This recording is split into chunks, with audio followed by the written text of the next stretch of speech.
Okay, today I'm going to talk about motivation and student learning.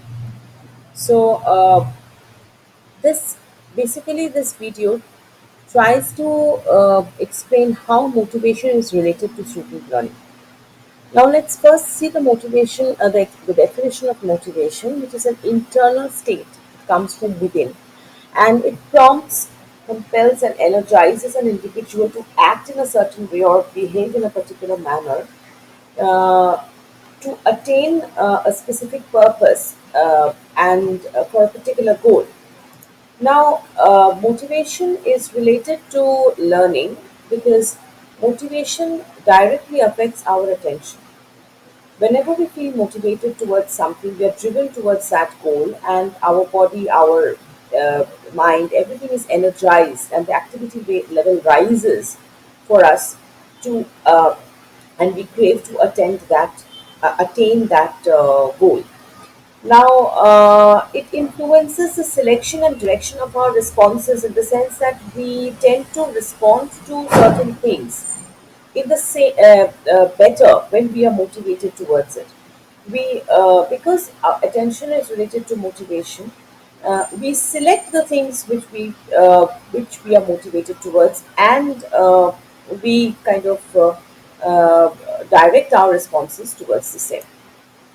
Now, motivation again makes students persist in their goals. So they remain steadfast in their goals despite the fact that they face troubles or adversities or difficulties or interruptions.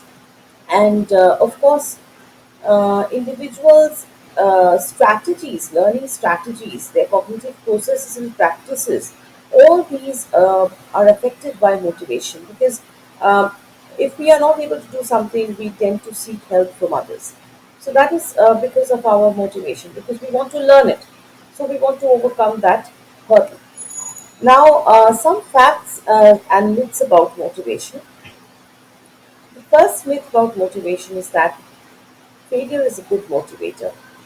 Failure is not a good motivator because failure basically tends to diminish our motivation and it disheartens us.